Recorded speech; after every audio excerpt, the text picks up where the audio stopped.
Assalamualaikum warahmatullahi ta'ala wabarakatuh. Waalaikumsalam warahmatullahi wabarakatuh. Jangan kalah ya, saya sendirian aja suaranya kencang banget. Ini banyak nggak kedengaran. Alhamdulillah, alhamdulillahi rabbil alamin, wal aqibatu lil muttaqin, wa la udwana illa 'alal zalimin. Asyhadu an la ilaha illallah wa asyhadu anna Muhammadan abduhu wa rasuluh al-mab'uts rahmatan lil alamin. Qala Allah ta'ala fil Qur'anil 'azim, a'udzu billahi minasy syaithanir rajim. Bismillahirrahmanirrahim. واصبر نفسك مع الذين يدعون ربهم بالغداة والعشي يريد وجهه ولا تعد عيناك عنهم تريد زينة الحياة الدنيا ولا تطع من أغفلنا قلبه عن ذكرنا واتبع هواه وكان أمره فرطا. Sadaqallahul azim.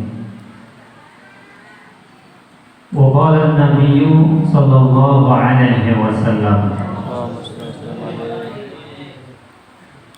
wa qala an-nabiyyu sallallahu alaihi wasallam,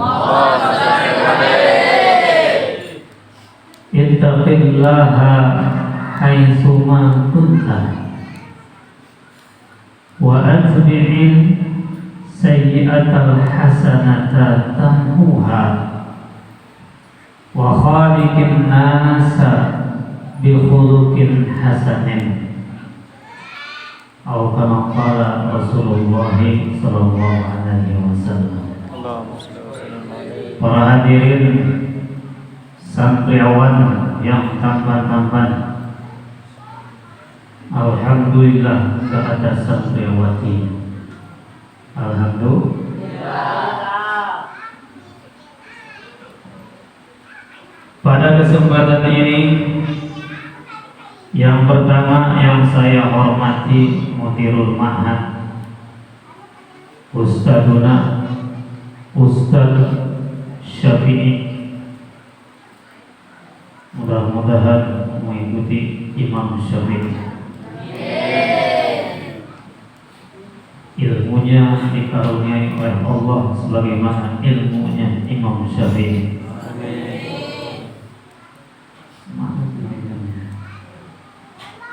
Ada Ustadz Khalid, ada Ustadz Sulaiman,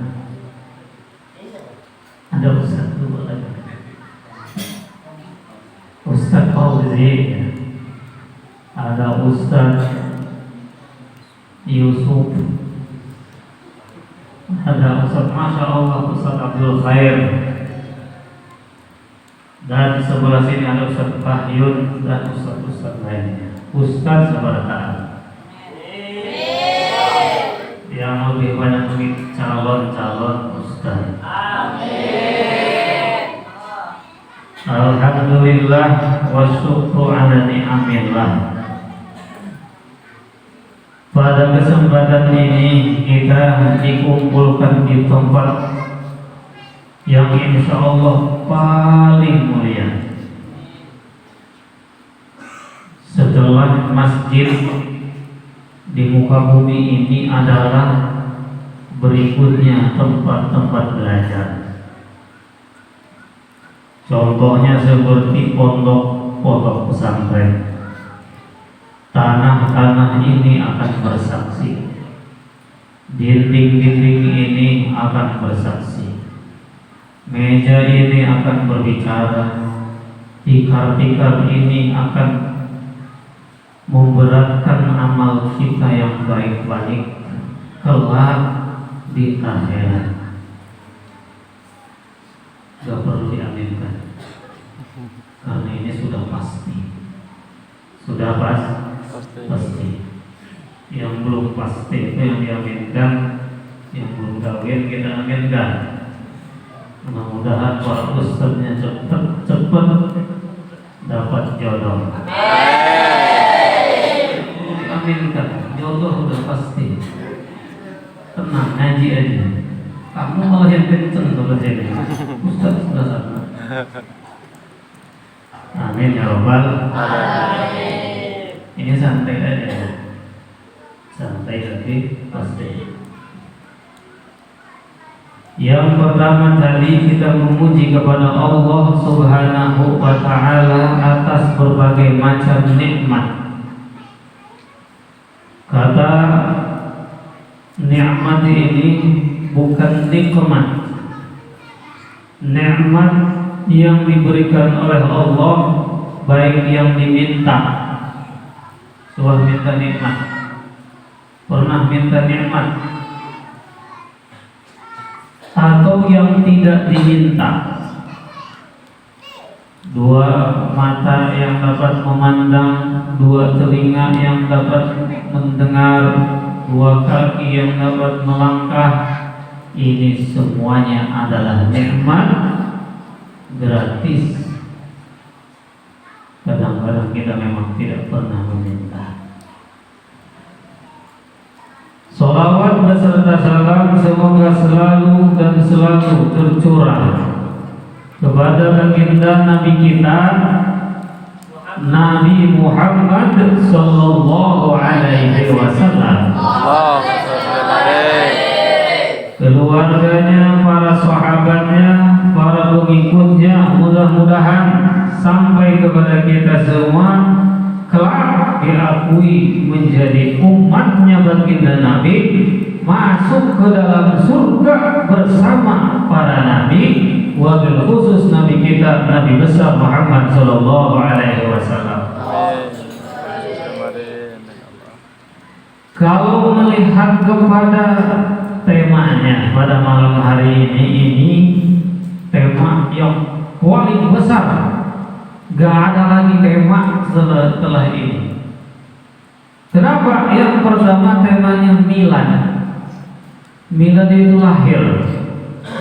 Lahir itu tumbuh. Yang dari tidak ada menjadi ada. Besar sekali. Yang kedua temanya haul. Haul itu dari yang ada menjadi tidak ada. Besar tidak? Kehilangan tidak? Tergantung. Kalau seperti ulama yang tidak ada, kita kehilangan. Biasanya kalau kita lahir, siapapun orangnya, kalau itu manusia, ketika lahir ke alam dunia ini pasti heboh, pasti rame. Rame tidak kalau kita lahir? Iya juga, lihat juga ya. Kita waktu itu menangis, di sekelilingnya tertawa, senyum. Kita menangis-nangis, di sekeliling kita bahagia. Abah kita tersenyum, ibu kita tersenyum, neneknya siap tersenyum, mau menggendong cucunya. Tetangga-tetangga pada datang ramai. Setiap ada kelahiran itu ramai. Termasuk miladnya, lahirnya pondok pesantren Darul Islam Mumpaya. Kenapa harus ramai? Karena memang sesuatu yang tumbuh dan lahir, apalagi bertahan sudah 8 kali, 8 tahun, 8 putaran, masih terus berkembang. Ini perlu diapresiasi, ini perlu tambah diramekan, ini perlu tambah disemangati, biasa pondok pesantren ini menjadi mercusuar. Tahu mercusuar? Kalau kamu pergi ke laut, itu ada lampu berkelip-kelip di tengah laut, batasan antara Indonesia Malaysia, antara Indonesia Singapura. Itu ada mercusuar. Kapal-kapal nggak bisa nabrak selama ada tanda-tanda ini. Nah, pondok pesantren yang ada di Mumpa ini mudah-mudahan benar-benar jadi mercusuar. Bila mana kanan kiri ada kegelapan, bila mana depan belakang ada kegelapan, mudah-mudahan hadirnya pondok pesantren Darul Islah di sini menjadi mercusuar, menjadi penerang, menjadi penyemangat buat semuanya. Kita yang hadir di dalam ini tentunya bersyukur telah ditempatkan di tempat yang mulia, di tempat yang insya Allah berkah, di tempat yang paling baik, di tempat kita untuk belajar terus menerus, menambah ilmu dan menambah ilmu, gak perlu memikirkan apapun, belajar, belajar dan belajar. Ya. Harus siap. Jadi alhamdulillah, kalau kita melihat daripada yang disebut dengan milad, itu artinya tumbuhnya, lahirnya, adanya sesuatu, baik itu manusia atau seperti lembaga. Kalau itu lahirnya adalah tempat kebaikan, alhamdulillah sudah bertahan sekian tahun ini, melahirkan insya Allah kebaikan-kebaikan. Dan yang kedua adalah haul. Haul itu adalah bertemunya tahun dengan tahun berikutnya atas mengingat seseorang, mengenang seseorang, baik itu orang yang biasa atau orang yang berjasa atau orang yang berpengaruh atau orang tua kita, nenek moyang kita, guru-guru kita yang setahun berlalu, 2 tahun berlalu. Ini dinamakan haul. Untuk apa? Kita sebut-sebut kebaikan mereka, kita ingat-ingat sejarah mereka, kita tauladani sepak terjang mereka yang disebut di dalam Al-Quran, fadzakir fa inna dzikra tanfa'ul mu'minin. Fadzakir, maka teruslah ingat. Dzakir ini adalah fi'il amar yang dijajarkan dengan sukun, keluar dari sulasi majid. Bab yang ketiga atau bab yang kedua, farraha yufarrihu, dzakara yudzakiru, farrih la tufarrih, dzakir la tudzakir. Fadzakir artinya dawam wal istimrar, terus menerus diingat. Jangan 1 tahun pertama, tapi 1 tahun berikutnya, tahun berikutnya, sampai haul ini sudah memasuki haul yang ke-85. Berarti kalau kita sudah banyak mengambil pelajaran di tahun pertama, tahun kedua, tahun ke-80, kita sudah dapat mungkin mengambil pelajaran, 81-nya ngambil pelajaran lagi, mengingat lagi. Fadzakir fa inna dzikra tanfa'ul mu'minin. Mengingat orang-orang yang baik, mengingat orang-orang yang soleh, itu sesungguhnya ingatan itu akan berguna, akan bermanfaat bagi orang-orang yang beriman. Mudah-mudahan kita termasuk orang-orang yang mengingat. Amin.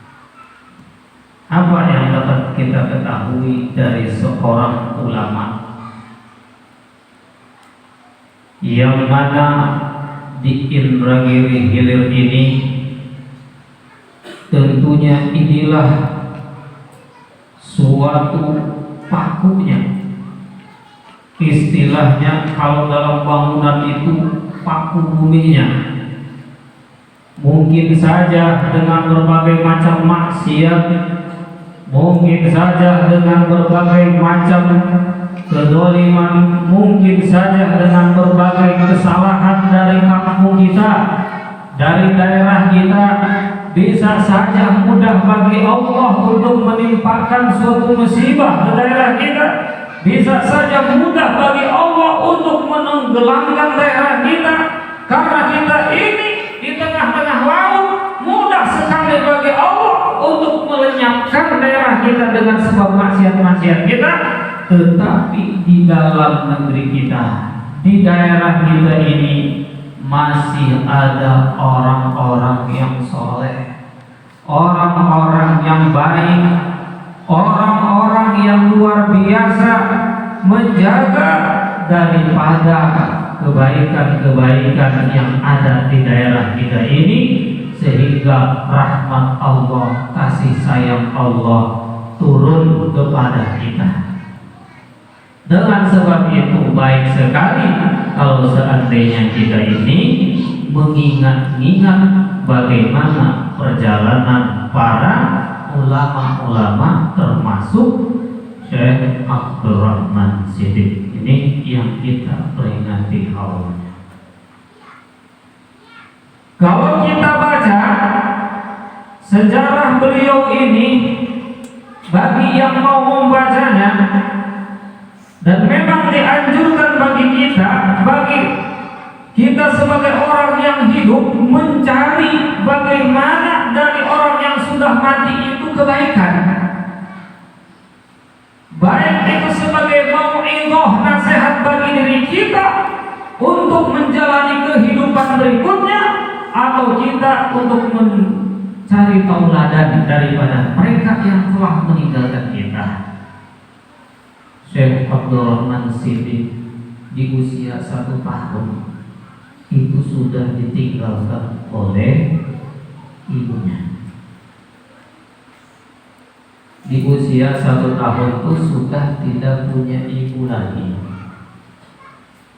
tidak merasakan bagaimana kasih seorang ibu. Nih usianya berapa tahun? Nih usianya berapa tahun? Lupa. 18.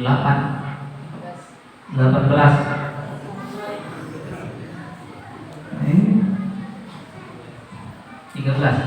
Iya, masih punya ibu. Alhamdulillah. Merasakan kasih sayang ibu. Masya Allah. Nih, berapa usianya? 14. Kayak masih 7 tahun. 7 kali 2 maksudnya 14 kan? Iya. Masih punya ibu. Masya Allah. Mau nambah ibu? Enggak kan? Betapa kita sudah pada merasakan diberikan oleh Allah kekuatan ibu sebagai penopang kehidupan kita. Tetapi ulama-ulama banyak sekali dari kecil itu sudah tidak merasakan kasih seorang ibu. Di antaranya adalah Syekh Abdurrahman Siddiq. Sehingga diasuh oleh bibinya. Bibinya apa ya maksudnya? Anaknya. Kemudian singkat ceritanya, sampai usia 9 tahun beliau ini di bawah pengajaran ayahnya, yang tentunya di sekelilingnya adalah orang-orang yang baik, orang-orang yang soleh. Orang yang soleh akan melahirkan orang soleh pula. alim, kalau ada orang tua yang ingin menjadi anaknya yang soleh, anaknya orang yang alim, langkah yang pertama adalah menyukai orang-orang alim. Kalau ada orang alim, kalau ada ustaz, kalau ada orang-orang yang baik, pertama langkahnya mau anaknya baik, sukai dia, cintai dia, berikan perhatian kepada mereka. Insya Allah orang tua yang mencintai orang alim, insya Allah anaknya akan diberikan oleh Allah alim. Fa in lam yakun ibnuhu aliman kana hafiduhu aliman. Seandainya anaknya tidak alim, macam luar biasa. Tahu macam? Bahasa apa itu? Macam itu bukan pacar ya. Beda, pacar enak. Macam kada nyaman. Tapi lahir anaknya malah ngareh diurus. Paling tidak nanti wa man lam yakun ibnuhu aliman kana hafiduhu aliman. Pasti akan loncat berikutnya, cucunya minimal akan lahir menjadi orang alim. Nggak bakalan bohong jadinya. Dengan sebab itu tiba-tiba kita melihat itu orang tuanya biasa-biasa aja. Kok anaknya bisa menjadi alim? Kenapa ya? Bisa aja mungkin neneknya dulu mencintai orang alim. Bisa aja datuknya dulu menyukai orang alim. Sehingga tiba-tiba ada seorang nggak tahu dari mana keturunannya, ayahnya nggak alim, mamanya nggak alim, yang lain nggak ada yang alim, nggak ada keturunan, tiba-tiba dia menjadi alim. Bisa saja dulu neneknya, datuknya menyukai dan mencintai, mahabbah kepada orang-orang alim. Jadi jangan sampai ini kepada kita berburuk sangka pertama kepada orang alim. Di dalam sejarahnya ada sahabat Nabi yang sudah dijamin masuk surga itu ada 10 orang. Berapa? 10. Ada yang hafal? Kalau mau masuk surga bersama mereka, hafalin. Saya juga nggak. Pertama adalah Abu Bakar Siddiq radhiyallahu anhu. Pertama. Ini pelajaran kami dulu, ingat Ustaz Syafi'i. Kalau sore kita tidak lebih sholat dulu. Itu kalau aku ya kita nggak ada Ustaz Sahlan baca kitab Jami' Ushogir, hadis Jami' Ushogir. Itu di sana ya ada 10 orang sahabat Nabi yang sudah dijamin oleh Nabi masuk surga. Abu Bakrin fil jannah, wa Umar fil jannah, wa Utsman fil jannah, wa Ali fil jannah. Setelah itu wa Abu Ubaidah al-Jarrah fil jannah, wa Talhah fil jannah, wa Zubair bin Awam fil jannah, wa Sa'ad bin Abi Waqqas fil jannah, wa Sa'id bin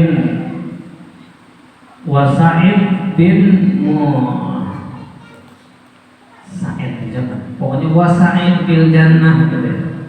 Berapa orang?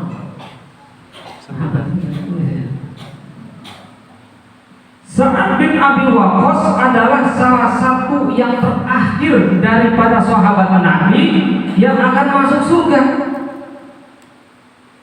Maksud yang terakhir ini hidupnya sampai ke masa pembebasan Romawi dan Persia, di mana Sa'ad bin Abi Waqqas ini adalah punya 3 kriteria yang langsung diberikan oleh baginda Nabi.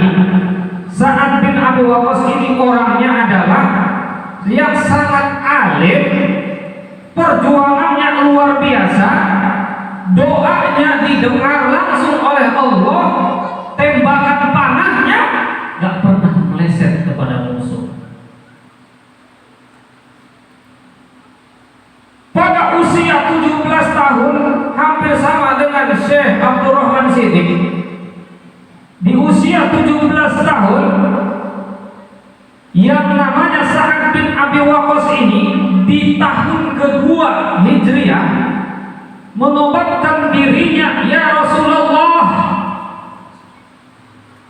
asyhadu annaka Muhammadan Rasulullah, aku bersaksi sesungguhnya engkau wahai Muhammad adalah utusan Allah. Masih usia 17 tahun. Di sini ada yang 17 tahun. 17 tahun. 18 udah lewat. 17 tahun. Sa'ad bin Abi Waqqas termasuk kalau kita baca sejarah Syekh Abdurrahman Siddiq ini di usia 17 tahun itu usia yang sangat menentukan. Di mana kematangan jiwa di sini sudah dimulai. Pada saat itu setelah peristiwa Isra Mi'raj belum ada, Sa'ad bin Abi Waqqas ini menunaikan sholat siang 2 rakaat, malam 2 rakaat sebelum peristiwa Isra Mi'raj. Datanglah ibunya, ibunya banyak diulah. Itu bahasa Inggrisnya. Banyak diulah.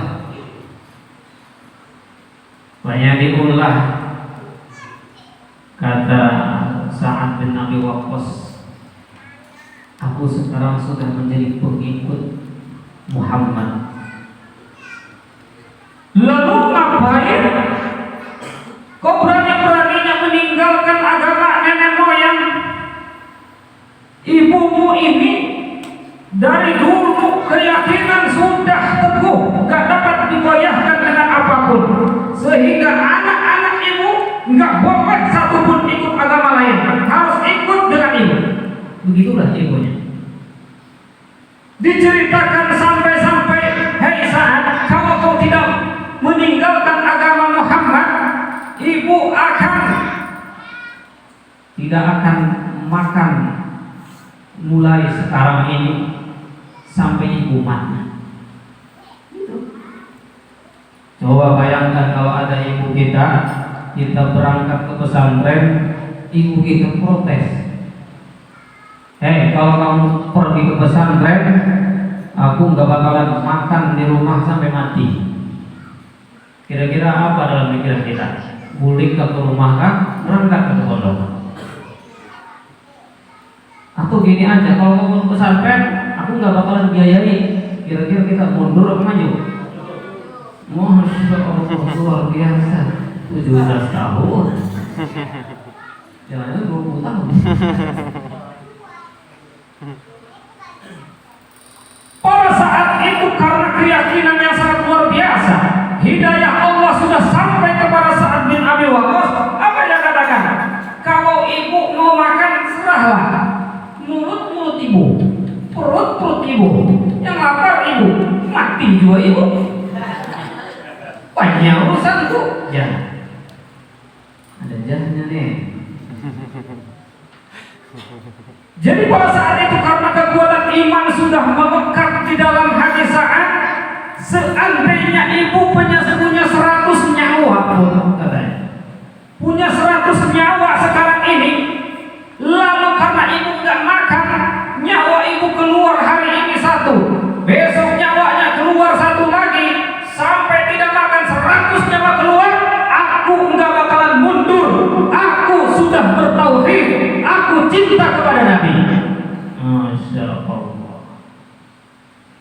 Berarti saat ini bin Abi Waqqas wajar. Bayangkan kalau seandainya ibunya mati, apa yang terjadi? Resiko sudah ditanggung oleh Sa'ad. Seandainya ibuku mati karena aku membiarkannya, pasti masyarakat di situ apa katanya? Kamu ini membunuh ibumu secara pelan-pelan. Akhirnya dengan seperti itu ibunya kena jual pisang. Apa makan jadinya? Ngapa? Karena anaknya nggak bisa digubris lagi. Udah teguh pendiriannya mempertahankan agama. Pada saat itulah Sa'ad bin Abi Waqqas, saking keyakinannya ini kepada baginda Nabi, diberi kelebihan 3 macam. Pertama, kalau dia berdoa dikabulkan. Yang kedua, kalau dia memanah, dia pasti akan pas dengan sasarannya. Dan yang ketiga, dia dijamin masuk surga. Apapun kejadian. Kata-kata ini dibuktikan pada suatu hari setelah Rasulullah meninggal. Sa'ad bin Abi Waqqas masih hidup di masa Sayyidina Umar. Ketika orang kesulitan mencari jenderal yang siap untuk bertempur melawan kekuatan Persia dan Romawi, maka Sa'ad bin Abi Waqqas inilah yang ditunjuk, lalu dia maju ke depan. Setelah keadilan ditegakkan antara Persia dan Romawi sudah dikuasai, maka keadilan pun tegak. Ada seseorang yang berkata, "Ya Sa'ad, ini doang, keadilan mana yang ditegakkan?" Padahal semua orang 99,9% itu mengakui bahwa Sa'ad bin Abi Waqqas itu orangnya adil, luar biasa. Tapi ada satu orang nyeletuk, "Ya Sa'ad, mana kerjamu nih? Ngomong doang adil, ngomong doang hebat, gak ada buktinya." Akhirnya Sa'ad ini yang alim, yang luar biasa, keceplosan. Kata Sa'ad, "Jika kata-katamu itu benar," kepada orang, "jika kata-katamu benar bahwa aku ini gak adil, ya, maka akan aku doakan." Jadi doanya satu, pertama, mudah-mudahan kamu nanti berumur panjang, dan yang kedua, banyak anak, dan yang ketiga, disukai oleh perempuan. Mantap doanya nih. Doanya mantap.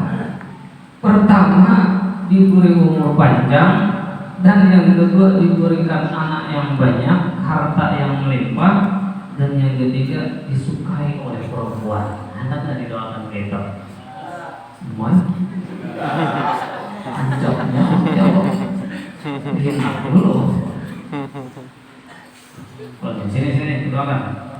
Mudah-mudahan kamu disukai oleh semua perempuan. Ayam, etik, bebek, suka. Benar. Kamu kayak aku lah.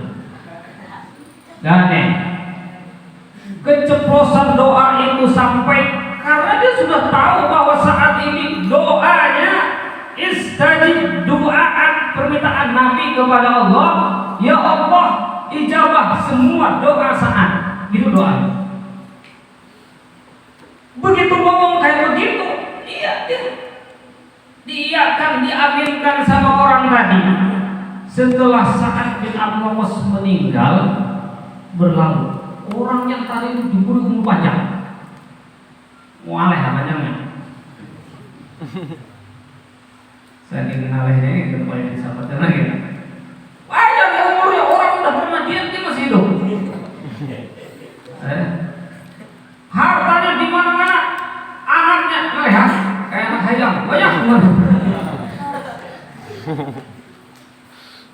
Yang paling terakhir ini sudah tua, karena panjang umurnya tadi, masihlah para gadis-gadis itu menyukainya. Kenapa? Karena terkena doa Sa'ad bin Abi Waqqas. Akhirnya apa yang terjadi? Orang-orang yang ada di kampung itu semuanya mencibir dia. Kalau ketemu, ya ini nenek-nenek masih suka sama perempuan. Ketemu lagi, ya nenek-nenek main cewek. Ya nenek-nenek, semua orang mencibir dia. Saking finiknya kepala, dia akhirnya bilang, "Kenapa saya bisa begini? saya ini termakan oleh doa Sa'ad bin Abi Waqqas. Akibatnya kehidupan saya seperti ini. Saya sudah menghindar kemana-mana, saya sudah berusaha bersembunyi di mana-mana, tetap ditemukan orang-orang, tetapi bukan ditemukan dalam kebaikan, tapi saya ditemukan dalam kejelekan. Dengan sebab itu yang jadi pelajaran bagi kita adalah jangan sampai mencibir, jangan sampai mengejek, jangan sampai mencari keburukan orang-orang alim.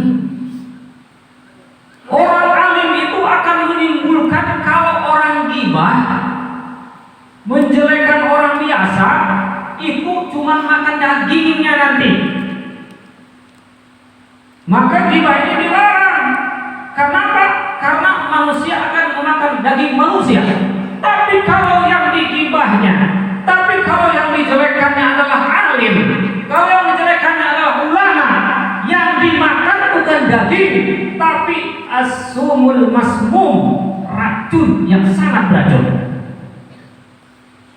Jadi kalau ini yang terjadi dimanapun, sudahlah kita tidak membantu, sudahlah kita tidak ikut berpartisipasi dalam hal apapun, tapi kita mampu menjelek-jelekannya, awas, ada as-sumul masmum, di dalam daging ada duri, di dalam madu ada racun.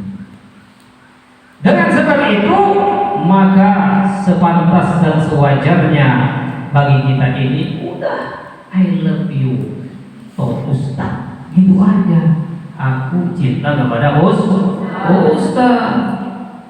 Jangan ada yang lain, bahkan di hati pun terbetik sedikit pun sudah kita letakkan husnudzon, berbaik sangka. Itu yang pertama. Nah, itu tadi Syekh Abdul Rahman Siddiq Al-Banjari, ya, bin Hafif Al-Banjari. Ini adalah suri tauladan yang perlu kita terus sebut dan sebutkan. Di sini santri punya bukunya. Nah, nanti kalau ziarah tahun depan, yang diburu pertama adalah buku-bukunya. Ya, kalau kita pergi ziarah haul, yang dicari biografinya, sejarah beliau seperti apa, supaya menjadi kita mencontoh beliau. Nah, di sini yang dapat kita contoh adalah di usia 17 tahun Syekh Abdul Rahman Siddiq ini sudah 9 tahun. Di usia 9 tahun atau 17 tahun ini pematangan sikap, di mana sudah berlepas diri daripada orang tua untuk kembali berangkat menuju Mekah.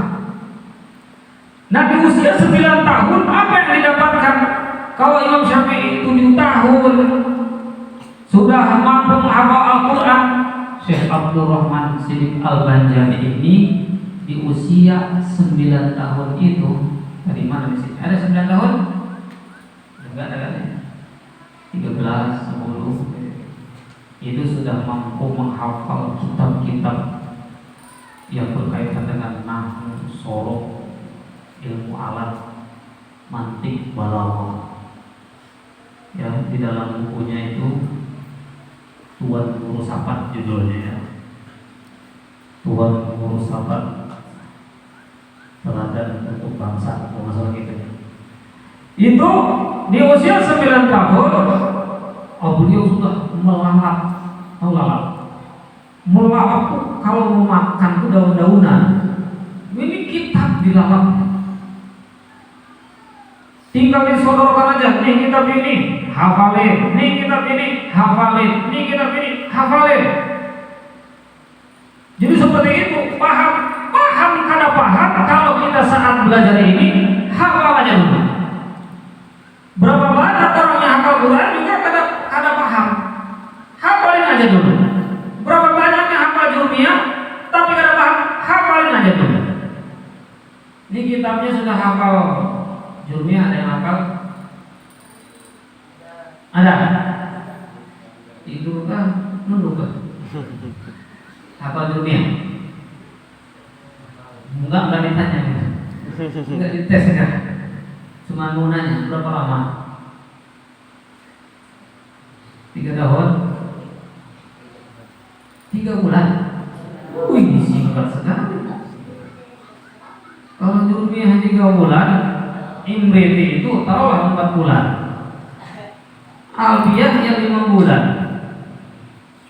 Pokoknya hafalin aja. Yang punya kemampuan cepat hafal, kitab itu dihafalin. Al-kitab, al-ilmu fil qulub. Ilmu itu di dalam hati, di dalam dada. La fil kutub, bukan di dalam kitab. Benar. Mun ilmu di dalam kitab, tuh orang berbilahan banyak ilmunya. Toko kitab, kitabnya banyak ada? Banyak. Bisa baca? Ada. Karena ilmunya di dalam kitab. Amun itu tukang toko kitab tiap hari ngapalin, pindahin ke dalam dadanya, jadi alim. Ya begitu. Dengan sebab itu, maka bagi kita ini di dalam momen yang sangat luar biasa ini, di saat kita milad pondok ini udah nih jadi ukuran ya. Milad tahun ini bulan Sya'ban tahun 2023 saya harus hafal sekian kitab. Siap? Harus begitu. Berarti milad tahun depan kita tes di sini 5 kitab. Oke, udah gitu aja. Siap? 5 kitab berat kecil. Pertama hadis arba'in. Hafalin sebulan jadi ya. Yang kedua Jurmiyah hafalin 2 bulan, 3 bulan dia tadi jadi ya. Sabina, tahu Sabina? Hafal belum? Nah, tahun depan harus ada yang hafal saja. Nih direkam nih. Direkam nih. Rekam nih. Tahun depan kita buka lagi rekamannya. Hafal nih pokoknya. Dengan sebab itu nih harus harus ditarget. Target. Kalau nggak ditarget mengalir apa adanya aja gitu. Lah biarin aja lah, nanti juga bisa. Nggak bakalan. Syekh Abdul Rahman Siddiq di usia 9 tahun di sini nggak ada orang yang 9 tahun sudah mampu hafal kitab-kitab masuk sebagai pendukung untuk ilmu-ilmu nanti yang lainnya, ilmu thariqahnya, ilmu akidahnya, ilmu hakikatnya. Itu nggak mungkin kita mau menapaki sampai kepada dapat karomah segala macam kalau ilmu-ilmu yang dasarnya ini nggak ada. Nggak bisa dimsalatin bahasanya ya. Begitu kita mau begitu langsung nggak bisa, harus ada proses ilmu tajwidnya, ilmu nahwunya, ilmu sorofnya, ilmu alat, ilmu hadisnya. Nah, insya Allah kalau kita memang mau meneladani beliau dengan semangat haul beliau ini, insya Allah kita akan dapat amunisi semangat yang baru. Tahun depan minimal sudah ada yang selesai 5 kitab. Jangan kecil ngomongnya. Ya Ustaz, 5 lembar. 5 lembar sehari dapat buka doa.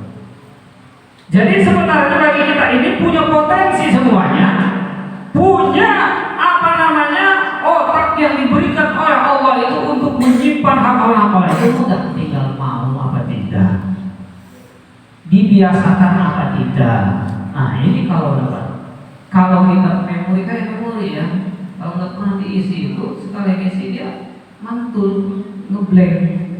Tapi kalau sering dimasukin lagi, kamu pernah nggak dengar kalimat ini? Yaqulu ba'da hamdil jalali Musalliyan ala nabi wal ali. Pernah dengar? Hah? Belum? Nah ini mau mentransfer kalau di dalam pikiran kita nih belum masih ada, belum masih kosong gitu ya, maka dimasukin kalimat itu pasti asing. Tapi kalau kita hari ini baca, besok baca, nanti otak kita terbiasa menerima. Ah, masuk ya. Di sini hafal Al-Fatihah. Hafal Fatihah. Lu juga bukan hafal. Wah. Hafal Fatihah? Tanyaannya, Kabila menghafal. Hah, kata Suah menghafal. Kenapa hafal? Memori kita sering terisi mendengarkan. Benar enggak? Karena kalimat-kalimat yang jarang kita mendengar, itulah kita sulit. Maka kamu suruh ngapalin situ duror nih, sebentar aja hafal. Kenapa? Tiap malam Jumat dibaca.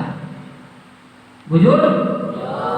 Nah, dengan sebab itu kebiasaan kita mendengarkan ini akan menjadi hal yang positif bagi kita. Kita bisa pindah dari awal sampai akhir itu. Kalau ada Suah membaca, memang ngelik ngapalnya. Kamu baru ngomong suruh ngapain? Ngebleng keberadaan. Iya juga. Benar kayak gitu. Cuma baca apa nih? Suruh ngapain ayat kursi cepat, kenapa? Sering mendengar. Nah, para santriawan yang dimuliakan Allah, para ustaz yang dimuliakan Allah. Jadi pada kesempatan ini kita yang berapa ya?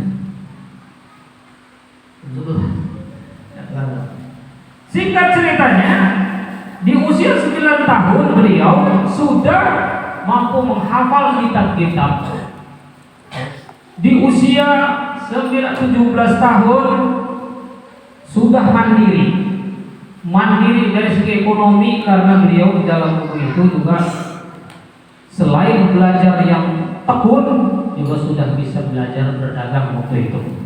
Ini perlu dicontoh dulu yang ini, karena beliau untuk mau pergi ke Mekah nantinya itu belajar di Mekah. Nah, yang ditemui adalah guru-gurunya, diantaranya adalah Syekh Nawawi Al-Bantani. Termasuk di situ ada sekitar 11 atau 15 guru ya, yang ada di situ. Bahkan tentunya ini teman-teman yang semasa beliau menjalani kehidupan, baik dari Kalimantan sampai ke Bangka Belitung, kemudian ke Hidayat Sabat. Ini tentunya perjalanannya adalah perjalanan orang-orang yang mencari ilmu, haus ilmu. Ini yang penting pertama, dimanapun kita adanya, kalau di sana masih tertanam kehausan kepada ilmu, nah pasti ini orang akan mendapatkannya.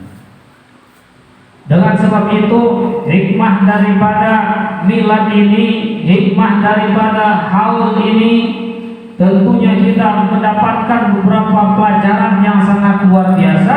Yang pertama, kenapa beliau itu sudah meninggal, sudah tidak ada di hadapan kita, di Injil ini sudah tidak ada, tetapi namanya harum, sebutannya harum, namanya wangi, ilmu-ilmunya tersebar. Ini yang jadi contoh untuk kita.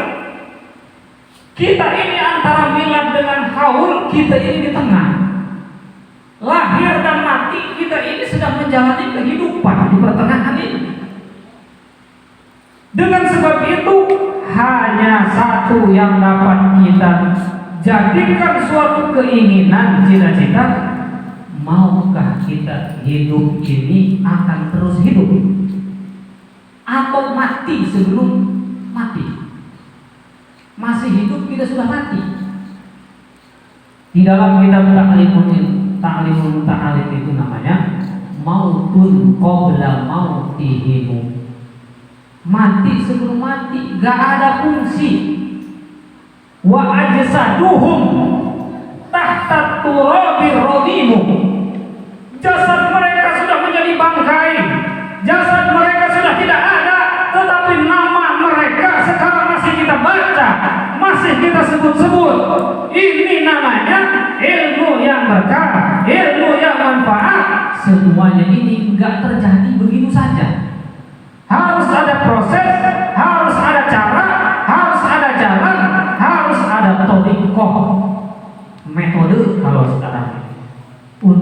mendapatkan semua itu. Alhamdulillah dengan keistiqomahan para guru-guru kita di sini yang mengajar, mereka rela sebagian yang membagi waktu untuk mencari kehidupan, membagi waktu untuk kita, sudah kita manfaatkan. Jadi saya harapkan tadi salah satunya adalah menargetkan di tahun depan harus ada yang sudah 5 kitab hatam. Kalau ada kita samperin dari cerita sampai samperin kita wisuda kita nih, wisuda 5 kitab, masya Allah luar biasa. Kalau orang ramai wisuda Al-Quran, kita di sini ramai wisuda kitab. Siap nih? Jadi harus ada bekas nih saya ke sini ya, bersama rombongan bahwa mulai sekarang ini bulan puasa kan nih, puasa kan kita. Iya bulan puasa. Banyak waktu fokus kepada pelajaran, fokus untuk ngaji, fokus untuk menghafal. Usia sebegini ini di dalam ilmu apa tuh namanya? Ilmu metode menghafal. Ini otaknya masih cair. Cair kayak air. Diisi apa aja mudah nempel. Mun kayak kami ini kan di barisan yang sebelah sini. Udah keras. Kalau menghafal kami ini ya, nyaleh dapatnya, ancap hilangnya. Duh, kalau kayak gini nih cepet dapatnya, lama hilangnya. Gak mau hilang nih. Kenapa? Nempel, cair. Salah satunya adalah dengan cara kita membiasakan lafaz-lafaz itu supaya terdengar terus di dalam hati kita. Jadi kita punya usia yang sebentar ini pondok nih. Mau kita 10 tahun di sini mau? Mau 10 tahun? Potong 5 tahun aja.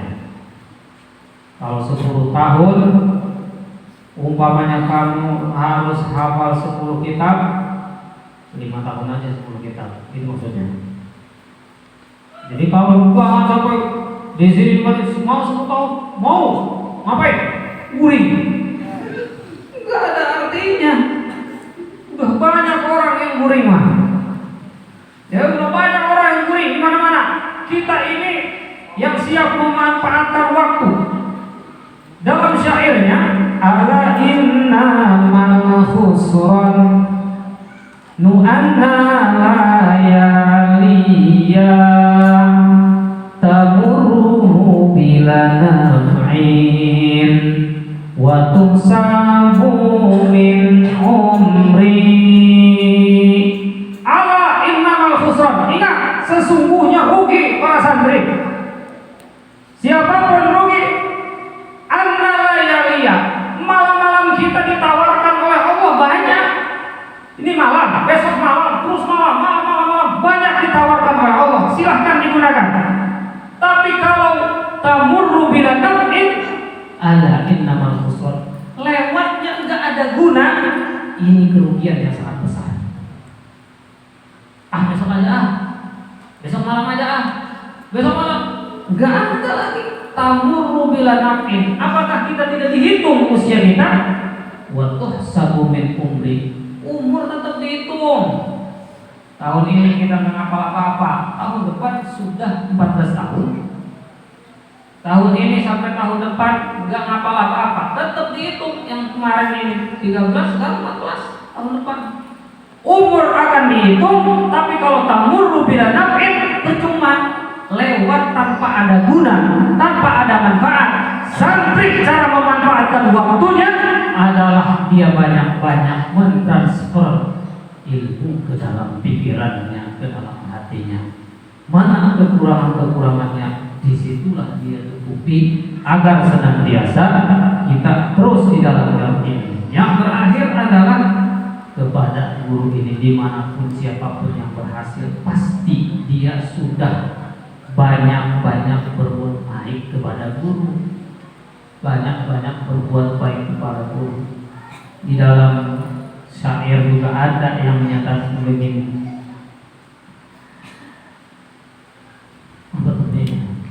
fasadun kabirun alimun mutahattikun wa akbaru minhu jahilun mutanassikun.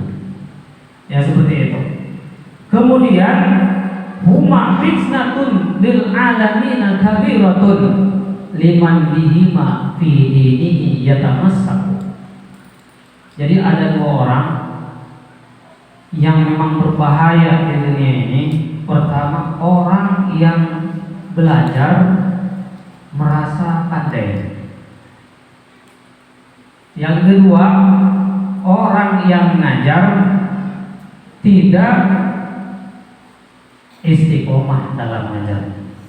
Huma fitnatun lil alamin. Dua orang ini fitnah nantinya. Jadi harus sepakat, guru semangat, murid semangat. Murid semangat, guru lebih semangat.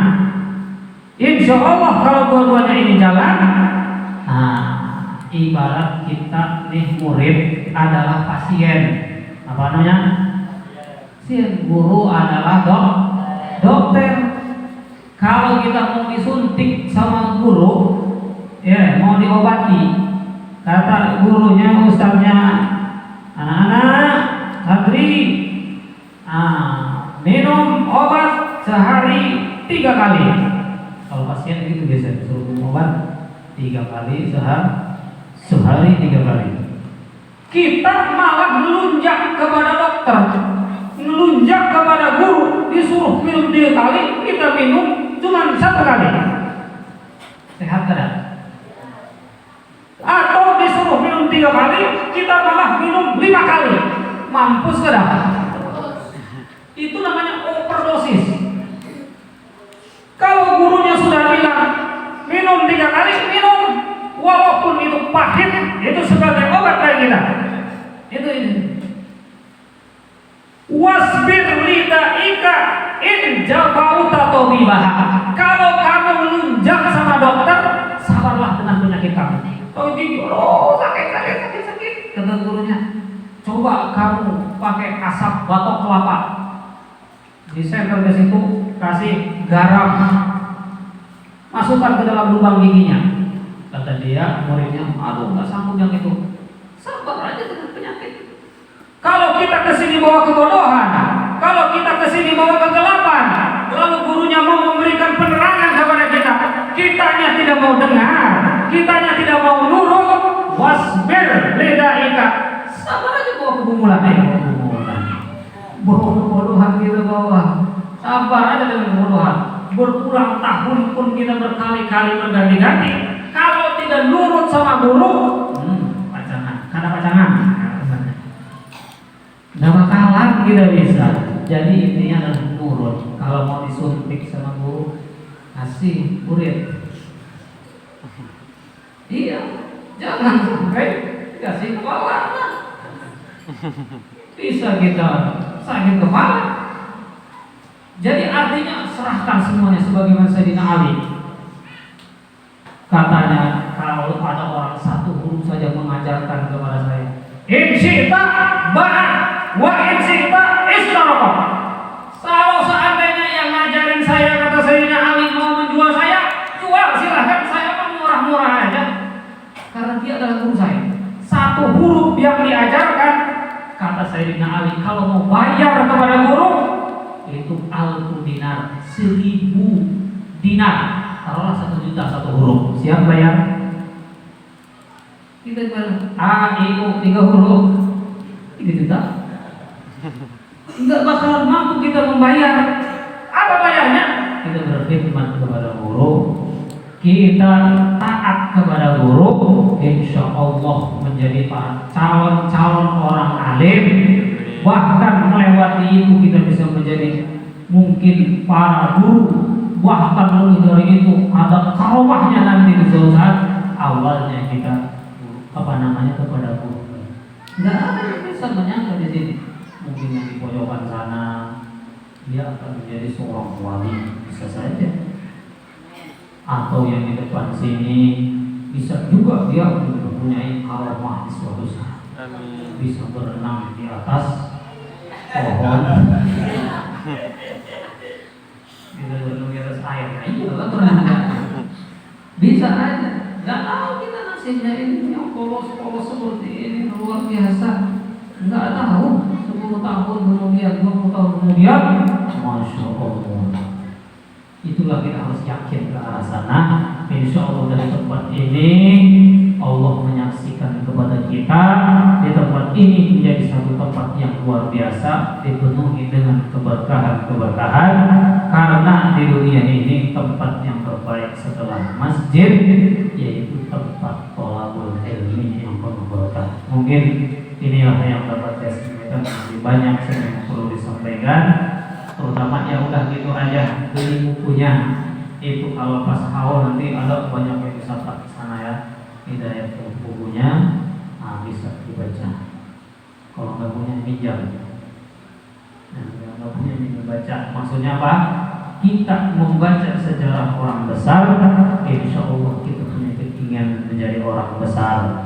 Kalau kita baca kisah presiden, ada keinginan dalam hati menjadi presiden. Kalau kita bacanya sejarah Tom and Jerry, wah jadi kucing. Dibacalah orang-orang besar, insya Allah besar. Sampai di sini pertemuan kita, mudah-mudahan ada manfaatnya.